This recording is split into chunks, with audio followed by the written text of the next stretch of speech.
네, 예산안 협상이 계속되고 있는데 쟁점이 되는 것 가운데 하나가 부수법안, 예산 부수법안 가운데 법인세 관련된 내용 아니겠습니까? 대통령도 얘기를 했는데 일단 25%에서 22%로 3%포인트 낮추자는 게 정부 여당의 입장입니다. 그 이유를 좀 설명을 해주시면 좋겠습니다. 법인세가 비교적 OECD 국가 중에서 저희가 높은 편이에요. 7위 정도가 되잖아요. 네. 그래서 이걸 좀 세계 표준에 좀 맞춰야 되겠다는 생각을 가지고 있고요. 네. 두 번째로는 지금 차이나 리스크가 경제적으로 굉장히 크잖아요. 네. 그래서 이러한 큰 기업들이 이제 다른 지역으로 이전을 해야 되는데 네. 우리가 굉장히 좋은 조건을 가지고 있거든요. 그래서 이런 법인세 같은 경우 좀 우리가 낮춰주게 되면 아무래도 우리가 외국인 투자 유치하는 데 상당히 도움이 되겠다라고 네. 생각을 하고 있고, 세 번째로는 우리가 전쟁은 군대가 하지 않습니까? 예. 지금 경제전쟁 시대에서는 기업이 하는 거예요. 네. 기업이 전쟁의 이제 주체가 되는 것이지요. 예. 그래서 군부대라고 보시면 돼요. 경제전쟁에 있어서는 군부대가 기업이다 이렇게 이해하시면 되는데, 이게 세계하고 경쟁할 수 있도록 비교적 좀 맞춰줘야 되겠다. 그런데 이런 기업들이 지금 현재 우리나라에 3천억 이상 과표 기준 3천억 이득이 3천억 이상 나는 이런 기업들이 한 103개 정도가 됩니다. 네. 이게 글로벌 경쟁 시대잖아요. 예. 그래서 우리가 미국 기업이나 일본, 유럽 기업하고 경쟁을 해야 되기 때문에 지금은 이런 부분들을 좀 우리가 낮춰주면 이 국가의 GDP가 커지겠죠. 대한민국이 생산하는 총 규모가 커지고 네. 국가의 GDP가 커지게 되면 세수가 더 들어올 거 아니겠습니까? 그러니까 세금을 지금은 낮춰서 국가의 세금은 적게 들어오겠지만 GDP 규모를 커지게 되고 하면 다시 또 세금이 더 늘어나는 효과가 있기 때문에 또 일자리에 대한 또 그 많은 그 일자리에 대한 그 증하는 효과가 있을 거고 늘어나는 효과가 있을 거고, 그래서 이러한 측면에서 이 부분을 저희는 좀 25%가 높으니까 3% 좀 깎아서 22% 정도로 하자 이런 말씀입니다. 민주당이 반대하는 이유도 같이 들어보겠습니다. 네, 지금 우리 성일정 의장님이 얘기하셨던 게 일종의 낙수 효과라고 하는 경제 이론인데요. 경제 교과서에는 있지만 실제로 전 세계적으로 그게 증명되거나 실증된 적이 없고, 우리나라도 이명박 박근혜 때 이제 소위 줄부세 해서 법인세를 낮췄는데 네. 그때도 사내 유보금만 늘어났고 투자나 일자리 효과는 별로 없었다는 게 실증적으로 증명이 됐습니다. 예. 세계적인 추세는 요즘은 법인세를 낮추는 게 추세가 아니고요. 예. 이제 대표적으로 미국이 이제 최근에 자국 내 전기 자동차를 생산하면 1,000만 원 보조금 주겠다고 한 것 때문에 우리 국내 생산된 전기 자동차가 미국 수출하는데 차별을 받게 됐지 않습니까? 예. 그게 이제 미국의 소위 IRA법인데 네. 그 IRA도 뭔가 하려면 재원이 필요하잖아요. 네. 그럼 미국이 사실상 미국의 법인세를 증세해서 네. 거기서 10년간 우리 돈으로 약 1,000조 원의 세수를 확보해서 그것으로 미국의 이제 기후 위기나 그런 산업에 투자를 하는 거거든요. 예. 지금은 추세가 예. 기업의 세금을 깎아주는 방식이 아니라 기후 위기나 경제 양극화를 막기 위해서 담세 가능한 기업의 부담을 일정하게 시킨다는 건데요. 예. 대한민국이 최근에 고금리 때문에 은행들은 돈을 많이 벌었습니다. 네. 또 고유가 때문에 정유사들이 돈을 많이 벌었어요. 이런 기업들이 한 100개쯤 있는 겁니다. 네. 그 기업들의 세금마저 깎아주면 예. 대한민국도 국가 운영을 해야 되잖아요. 국세의 20%가 법인세거든요. 네. 근데 그거 깎아주면 손은 무슨 돈으로 키울 거냐, 이런 걱정이 있는 겁니다. 예. 해당 기업들은 좋겠죠. 그러나 국가 운영을 위해서도 또 최소한의 우리나라의 그 담세 능력이 있는 거의 유일한 데가 대기업들이거든요. 예. 거기서 일정한 세금을 내는 것은 필요하다. 예. 이렇게 보고 있는 겁니다. 외국의 기업들이 이제 전쟁터에 나갈 때 비교적 이게 아주 세련되어 있는 최첨단의 기관총을 갖고 있잖아요. 근데 우리는 칼빈총 갖고 나간단 말이죠. 그렇기 때문에 기관총은 좀 기관총에 맞게 해줘야 되겠다. 이 부분을 좀 우리가 강조할 수밖에 없고, 네. 요게 이제 물론 민주당하고 저희 당하고 얘기하는 철학적 차이는 있습니다. 예. 네. 이제 우리 민주당에서는 초부자 감세다 이렇게 얘기를 하고 네. 계시고, 저희는 기업을 더 활성화시켜 가지고 국가 GDP를 키워서 국민한테 되돌리겠다라고는 좀 성장에 중심을 둔 부분은 있죠. 네. 철학적 차이는 있는데 민주당에서도 김대중 대통령 때하고 노무현 대통령 때 법인세를 2% 1%를 내렸어요. 네. 그 경험이 있어요. 근데 지금 민주당에서는 이 법인세를 절대로 손을 못 대겠다는 거거든요. 초부자 감세이기 때문에. 그런데 예. 또 하나 보면 기업은 초부자가 아니에요. 여기는 법인입니다. 법인. 예. 그리고 예를 들어서 개인들이 배당을 많이 받아가지고 네. 뭐 배당 수익이 몇 천억씩 나오거나 몇백억씩 나오는 사람들은 이건 정말 초부자지요. 음. 그렇기 때문에 이런 분들에 대한 증세한다고 한다면 저희가 뭐 막거나 그럴 생각이 없습니다. 네. 또 그 세율은 굉장히 높아요. 지금 한 절반 정도로 세금으로 가져가잖아요. 예. 국가에 내고 있으니까. 그런데 기업을 초부자라고 하는 것은 좀 문제가 있습니다. 기업은 초부자가 아닙니다. 예.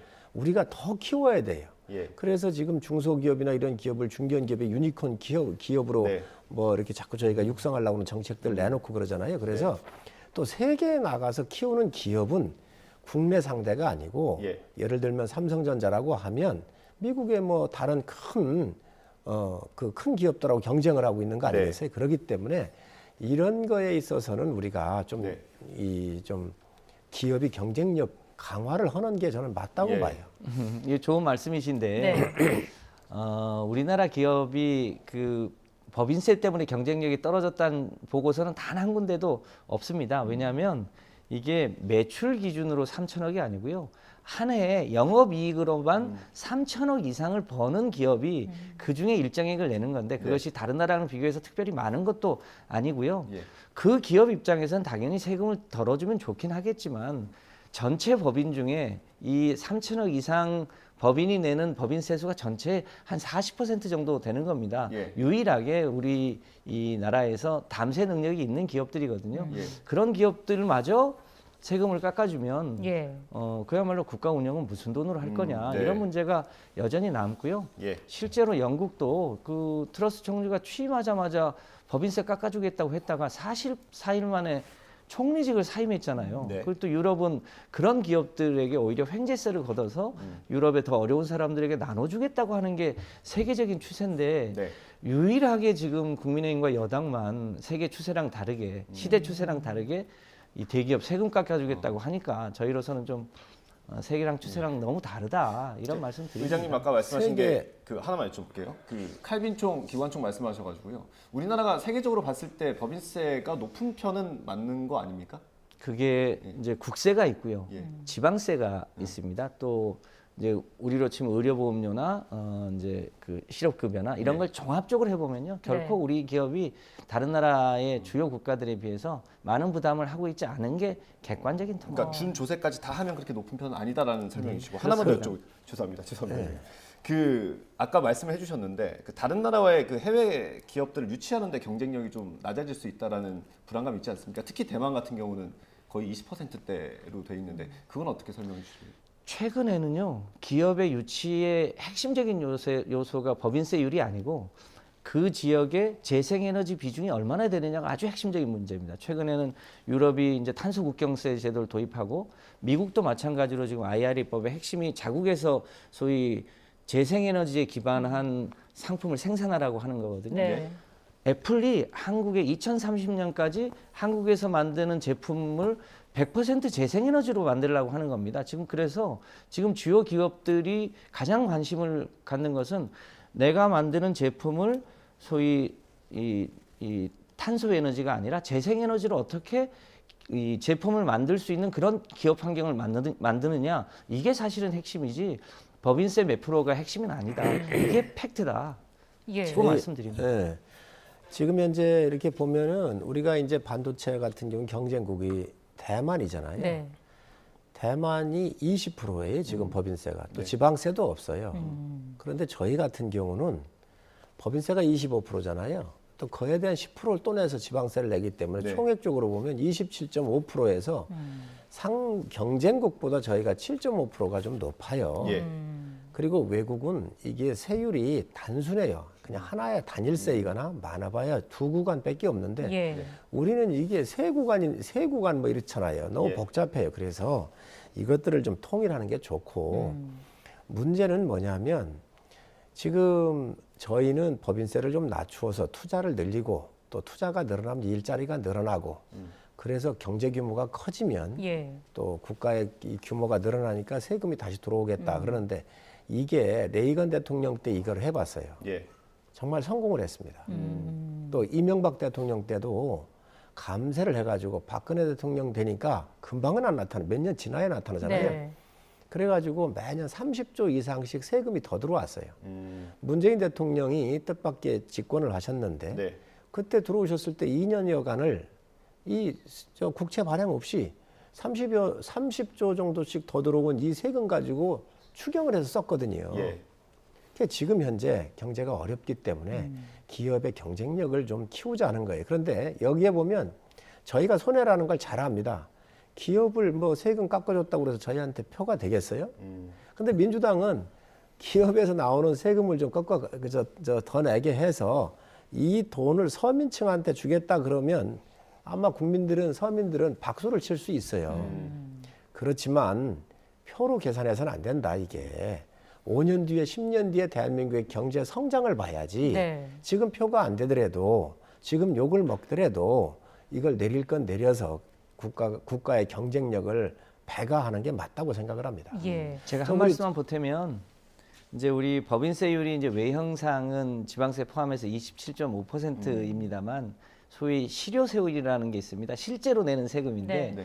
예를 들면 대기업이 이제 각종 무슨 투자를 한다든지 또 무슨 R&D와 관련해서 연구 개발을 한다든지 고용을 추가로 늘린다든지 그러면 그 해당 항목별로 다 또 감세를 해주는 게 있어서 네. 실제로 우리 대기업들의 법인세 실효세율은 20%가 채 되지 않습니다. 그러니까 실제 명목상은 27.5지만 실제 실효세율은 20%가 안 되는데 그런데 또 깎아주자고 하니까 저희가 문제를 삼는 거죠. 예. 그러면 외국에는 그러면은 예를 들면 투자 세액 공제라든지 R&D 연구 개발에 대한 세액 공제 같은 게 없느냐? 외국도 있습니다. 우리보다 훨씬 똑같이 하고 작아요. 있습니다. 그래서 이런 부분에 대해서는 저희가 바라보는 것은 국가 경쟁력을 바라보는 것이고 이제 민주당이 바라보는 것은 초부자는 감세가 안 된다는 거잖아요. 그래서 이게 법인은 초부자로 볼 수가 없는 것이다. 법인은. 네. 그렇기 때문에 이 부분을 좀 우리 의장님 뭐 매일 뵙고 있잖아요. 그러니까 의장님께서 좀 더 전향적으로 좀 풀어주셨으면 좋겠는데 그래서 제가 드리는 말씀이 예. 초부자 감세라고 이걸 이제 민주당이 굉장히 이게 이념적 측면으로 접근하시는 것 같은데 이것보다는 그러면 실용적 접근으로 접근했었던 김대중 대통령이나 노무현 대통령 같은 경우는 네. 한미 FTA나 뭐 여러 가지 아주 실용적으로 국가 운영을 하셨잖아요.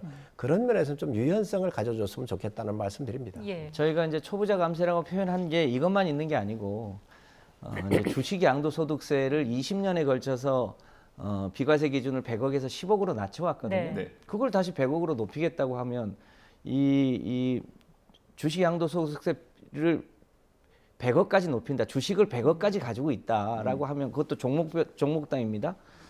이게 이제 그야말로 초부자죠. 또 주택을 세 채 이상 가지고 있는 분들에 대한 누진과세를 없애겠다. 네. 상속증여세의 대상 기준을 매출 4천억에서 1조까지 늘리겠다. 이런 게 전반적으로 다 부자 감세라 통칭해서 하는 거고요. 네. 만약에 이걸 좀 떨어뜨려서 얘기하려면 이제 일종의 재벌 대기업 감세라고 표현하는 게 맞겠죠. 예. 그런데 저희가 이제 통칭해서 워낙 정부 여당이 대한민국의 소위 0.01%의 세금 혜택을 주는 것을 집중적으로 이번에 발의를 하셨거든요. 네. 그러다 보니까 저희가 표현상 초부자 감세다라고 네. 했습니다. 알겠습니다. 뭐 양당의 주장은 이렇고요. 일단 국민의힘에서는 김진표 의장이 제안한 그 2년 유예안까지는 수용을 하는 겁니까? 그럼 양보를 조금 하신 건가요? 김진표 의장님이 세제실장을 하셨어요. 예. 대한민국 최고의 세제 전문가십니다. 예. 세법을 너무 잘 알아요. 그리고 이 분야에서는 하여튼 뭐 사무관부터 부총리까지 가신 이력을 갖고 계시잖아요. 예. 그러니까 여야가 이게 교착 상태에 빠지니까 의장님께서 중재안을 내셨어요. 네. 그냥 22% 내리고 이걸 2년을 더 유예했다가 예. 2년 뒤부터 그럼 이렇게 하자 이렇게 이제 안을 내셨는데 우리 의장님께서 민주당 출신이시잖아요. 예. 기업을 잘 하시고 경제 전문가시고 세제 전문가이기도 하지만 경제부총리를 하셨으니까 얼마나 경제에 밝으시겠어요. 세계 경제 흐름을 다 꿰고 계시잖아요. 그래서 아마 이런 중재안을 내신 것 같은데 네. 저는 이제 국회의장님의 중재안이 가장 합리적이라고 생각을 합니다. 그래서 저희는 국회의장님이 주시는 그 안을 좀 받는다고 얘기를 했는데 예. 이제 민주당 쪽에서는 25%의 상한선을 계속 호소하고 있는 것이지. 그래서 의장님 나오셨으니까 국회의장님 안을 좀 받아주시면 고맙겠습니다. 여기서 합의가 되면 네. 저희로서는 가장 좋습니다. 그러니까 국회의장은 아무래도 이제 과거 소속 정당과 관계없이 여야가 이제 첨예하게 대립하니까 네. 나름대로 이제 아이디어 차원에서 내보신 얘기인데요. 국회의장도 이 소위 낙수 효과가 없다는 것은 인정하시는데 외국 기업을 유치하는데 조금이라도 도움이 되지 않겠냐고 합니다만 뭐 그런 요소들이 전혀 없지는 않을 텐데 저희가 이제 최대로 걱정하는 것은 소는 도대체 무슨 돈으로 누가 키울 건데 대기업 깎아주고 그리고 초부자 깎아주고 3주택 이상 다주택 깎아주고 그러면 국가 운영은 무슨 돈으로 할 거고 선생님 월급은 무슨 돈으로 주고 도로는 무슨 돈으로 닦을 건데 이 문제를 결국 해결해야 될 텐데 예. 그나마 대한민국에서 가장 경제 여력이 있는 것은 대기업들이고 재벌들인데 그 분들한테라도 세금을 적정하게 받는 게 더 시대의 추이에 맞는 거 아니냐. 다른 나라는 1,000조 원씩 더 걷어가지고 자기네 나라에 자동차 보조금 주고 풍력, 태양광 이런 데 보조금 주고 이렇게 하는데 우리는 그렇게는 못할 망정 있는 것까지 깎아주려고 하냐. 이런 대목에서 약간의 차이가 있습니다. 약간의 차이. 15일까지 가능하겠습니까? 가봐야죠.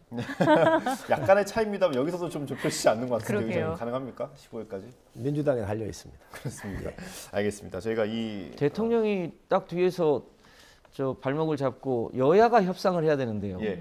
대통령이 가이드라인을 주니까 여당이 협상의 여지가 없는 것 같아요. 대통령께서 뭐 가이드라인을 내리시거나 뭐 이런 개념은 아니고요. 큰 틀에서 봤을 때 국가 운영은 이제 직권을 맡겨주면 그 직권을 맡겨주는 대통령으로부터 정부 그리고 집권 여당에 어떤 철학적 베이스가 있을 거 아니겠습니까? 네. 그런 것들 국민들께서 맡겨주신 거예요. 그래서 예를 들면 민주당이 국채를 좀 발행을 해가지고 복지 우선순위 정책을 둘 때 저희는 이번에 재정 지출 구조조정으로 24조 원을 깎았잖아요. 예.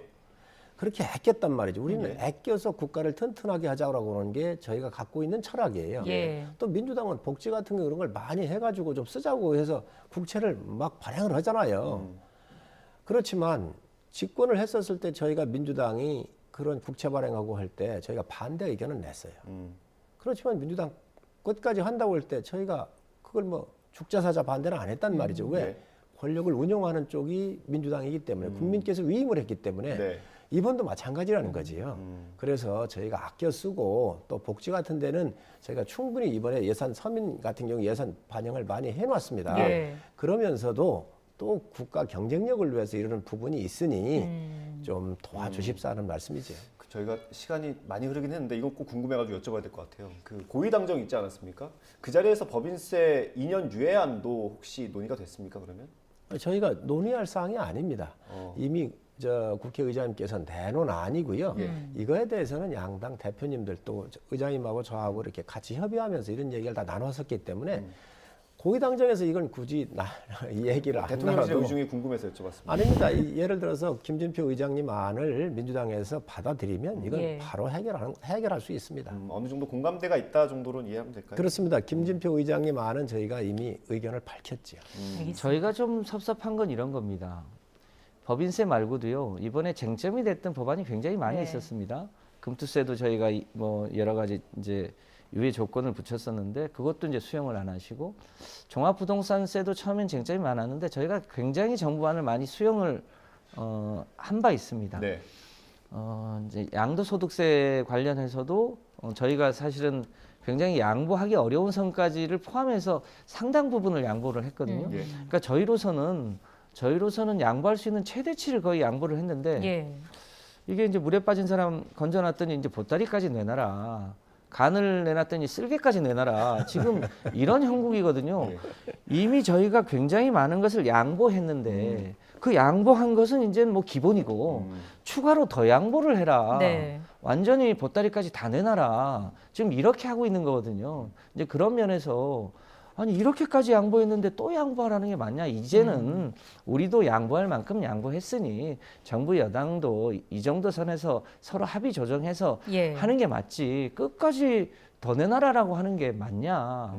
이런 아쉬움과 섭섭함이 있습니다. 네. 이제 우리 의장님 섭섭하시다고 그러시는데 또 섭섭하실 수도 있어요. 그런데 요걸 보면 이제 간 쓸개까지는 저희가 달라고 안 할 테니까 걱정하지 마시고 제자리를 좀 찾게 해야 되겠다. 그래서 무슨 얘기냐면 세제가 부동산이 막 폭등을 할 때 징벌적으로 한 거예요. 부동산을 잡기 위해서. 예. 26번의 대책을 내놨어도 실패를 했잖아요. 그러니까 집을 많이 가지고 있는 사람들 뭐 중과해가지고 세금으로 다 해가지고 집을 못 갖고 있겠다. 이렇게 한 정책의 원칙이었단 말이죠. 예. 그래서 이게 예를 들면 세 채 이상의 갖고 있는 사람들은 중과를 하더라도 예. 한 채나 두 채 갖고 있는 사람은 정상으로 돌리자는 거예요. 그래서 이 정상 과정에 있는 것이고 이 법인세도 노무현 대통령 때 초부자라고 그래서 거기에다가 100세계에다가만 핀셋으로 증세를 해놓은 겁니다. 예. 이게 예. 문재인 정부 때. 문재인 정부 때 문재인 대통령 때에 예. 100세계 기업에다가만은 3%를 더 올려서 세금을 더 많이 부과해 놓은 거예요. 네. 그래서 이런 부분을 세제를 이제 세금이라고 하는 것은 얇고 넓게 해서 국가가 이 징수하는지 안 하는지 모를 정도로 느끼게 하면서 많이 걷는 게 국가의 세금 정책이잖아요. 네. 그렇기 때문에 이런 부분들에 대해서 좀 정상의 과정으로 놓자하는 거거든요. 예. 그렇기 때문에 이제 바라보는 시각의 차이는 있는데 어쨌든 올 예산안이 걸려 있으니까 우리 저 김성환 정책위원장님 잘 부탁드립니다.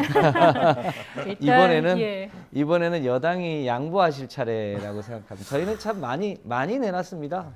알겠습니다. 웃으시면서 양보를 안 하시는 것 같습니다. 일단 15일까지 국회의장이 여야가 협상을 하라고 한 상태니까요. 합의가 될 수 있을지 좀 지켜보도록 하고요. 다른 얘기로 좀 넘어가 보겠습니다. 윤석열 대통령이 오늘 아침 국무회의에서 최근 화물연대 파업과 노동시장 개혁에 대한 언급을 했습니다. 이 부분도 녹취로 잠깐 들어보고 이야기 이어가겠습니다. 우리 경제에 깊은 상처를 남기고 두 차례 업무 개시 명령이 발동된 후에야 이 파업이 끝난 것이 유감스럽게 생각합니다. 파업 기간 중 발생한 불법 행위에 대해서는 끝까지 책임을 물어야 할 것입니다. 폭력, 갈취, 고용 강요, 공사 방해와 같이 산업 현장에 만연한 조직적인 불법 행위 또한 확실히 뿌리 뽑아야 합니다. 제 임기 내에 불법과의 타협은 없을 겁니다.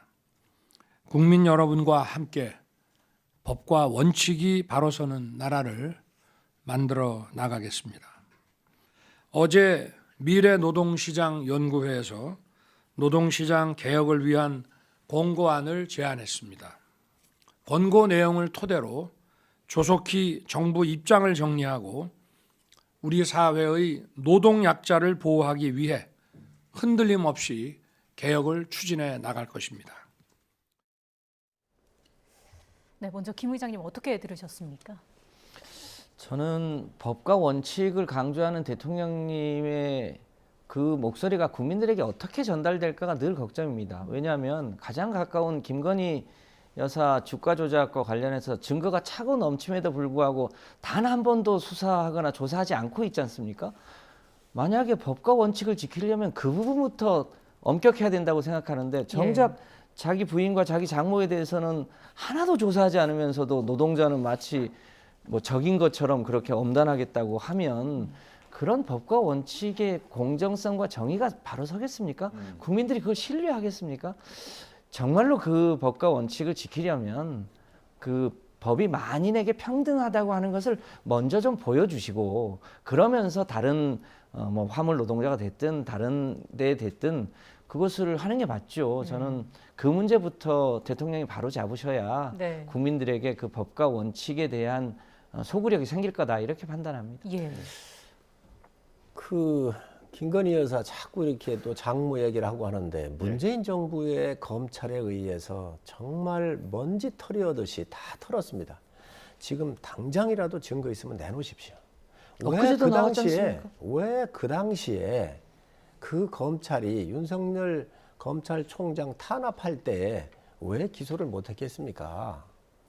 지금 이게 이제 불리하면 민주당이 김건희 여사를 자꾸 뭐 물고 들어가고 이렇게 하는데 이건 정말로 아마 국민들께서 다 알고 계신 거예요. 예. 당시 권력을 쥐고 있던 게 민주당 정부였고 그 이정수 검사장에서부터 다 저 친문 검사들로 다 했던 분들 아닙니까? 네. 그래서 이걸 얘기하는 건 저는 맞지 않다고 보고 예. 이 화물연대 그렇습니다.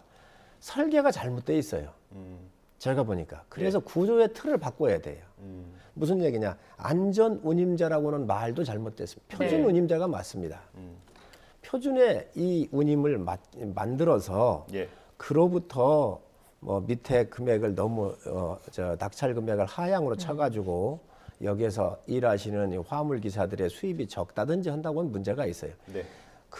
금액만 높여주면 안전이 확보되는 줄 알았잖아요. 예. 해보니까 사망 사고가 줄지를 않습니다. 네. 아니 돈만 많이 줘가지고 사고 안 나면 무조건 올려줄 수도 있는 거겠지요. 예. 그런 상황이 아니라는 거예요. 그래서 설계부터가 잘못되어 있습니다. 그리고 화물 이 물류라고 하는 이 국가의 시스템을 놓고 볼 때에 이거가 근본적으로 설계가 잘못되어 있기 때문에 이 설계를 전체적으로 다시 한번 봐야 되겠다는 거예요. 구조개혁적 측면에서. 예.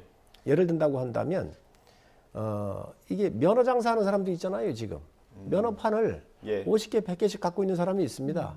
이 사람들이 이 차주들, 네. 화물 기사들이 자기 차를 사가지고 1억, 2억, 3억씩 되는 차를 사가지고 오면 이 면허를 하나 대여해 주는 거예요. 붙여주는 거예요. 그리고 거기 2천만 원, 3천만 원씩 받고 있는 거 아닙니까? 이거를 왜 이분들이 부담을 해야지요? 이런 게 그분들한테 이득이 가야 될 거 아니에요.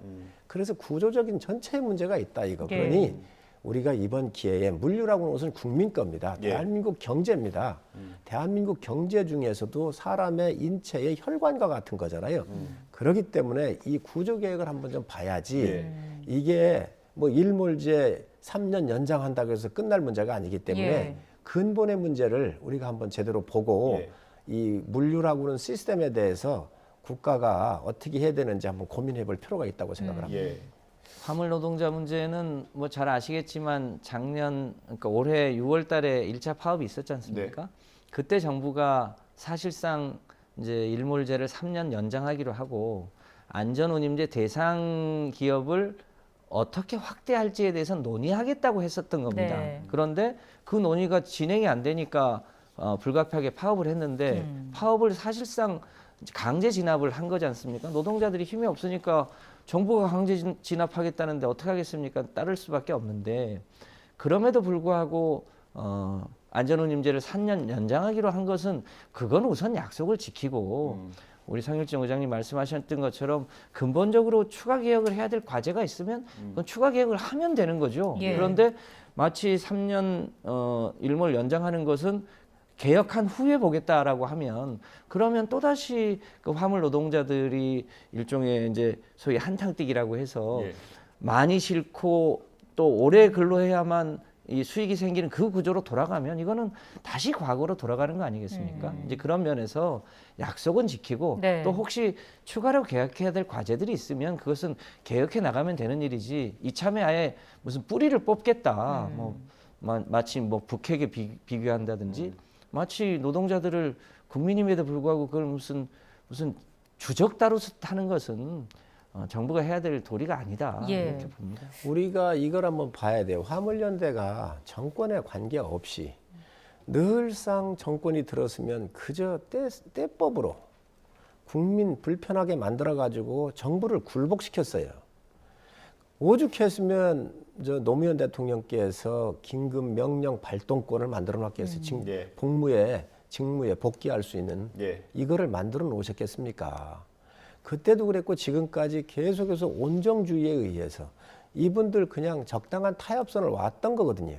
이번에야말로 이 국민 심판이 내려진 거예요. 예. 왜 이분들이 파업에 동참 안 하고 이게 백기를 들고 투항을 했을까? 이분들 투항할 생각 전혀 없었습니다. 국민들 압력에 의해서 그런 거예요.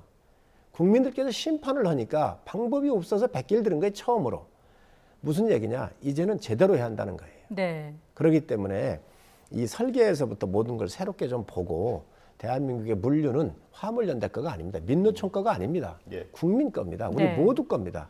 여기에 기간 동안에 4조 원씩 적자를 내고 대한민국의 이 혈관을 막혔다고 한다면 막았던 것에 대해서 사과를 하고 저는 이 부분에 대해서 근본적인 문제를 다시 한번 논할 때가 됐다고 생각을 하고 우리 의장님께서 말씀하신 3년 뭐 이 부분 얘기를 하셨는데 이런 부분도 전체를 다 놓고 그중에 일부로 놓고 같이 검토를 한번 해봐야 한다고 생각을 합니다. 알겠습니다. 계속해서 좀 많은 논의와 대화가 좀 필요한 사안이 아닐까 싶습니다.